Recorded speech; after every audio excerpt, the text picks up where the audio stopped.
Good day, fellow photo book enthusiasts. This is Carrie from Photo Book Fanatic, and I wanted to share with you a photo book that I created that's dedicated to my feline friend Ozzy.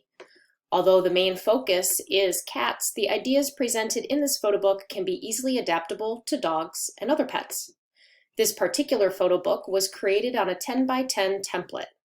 All of the photo book pages were designed by myself. As I flip through the pages, you'll notice that each page has a quote or a description of something that complements the photos. I do this as a way to engage readers by planting ideas as they see the images. This creates a deeper connection with the subject. So how did I go about making this photo book? Basically, when I designed this book, I first gathered all of the cat photos.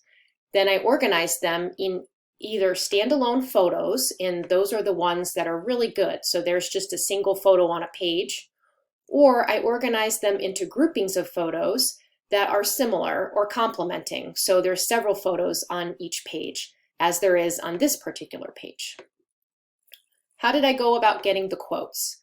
Well, for each standalone photo, I either used the cat's expression or the background of the photos as my focus.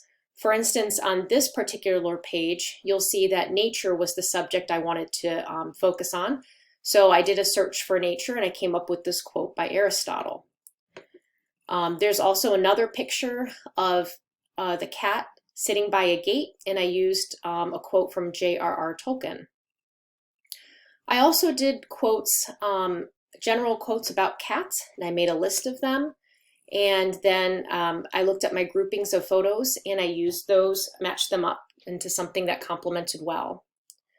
Some of the more advanced ideas that this photo book incorporates are page numbers that correspond to a table of contents that is actually in the very first page of this album. I'll show you that before we go.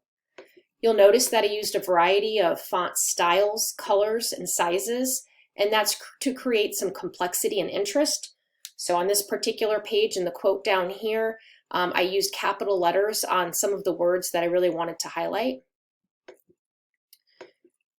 You'll notice in general that the design is eclectic with photos that are overlapping and offset.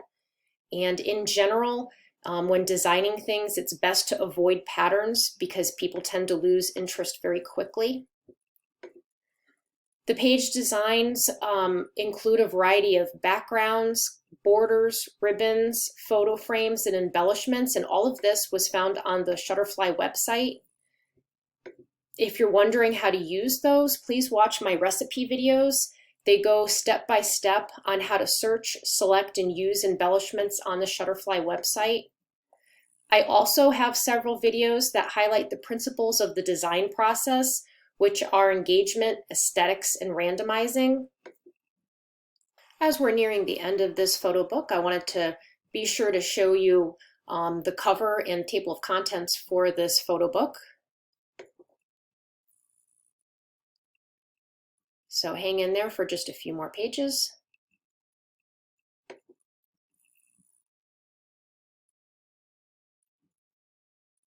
All right, and here's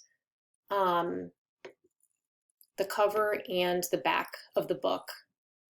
And you'll see that I tried to make it look like a real photo book, an actual book that you buy at the store. So this limited edition is actually in a silver sticker to make it look like it has a real seal on it. And then for the back of the page, I just created some silly quotes from like the ASPCA and Rolling Stone magazine, things that you would normally see on a book to make something seem like it's worthy of reading. And then here's that table of contents page that I referred to. Remember how I mentioned that I number all of the pages? For each page, I kind of looked at the quote and I came up with a title for it, and then I matched that up using different embellishments and stickers and created this table of contents, which I'm calling topics of importance. I hope that you enjoyed my video, and please check out the other ones that I have available on YouTube. Have a great day and enjoy making your photo book. Bye-bye.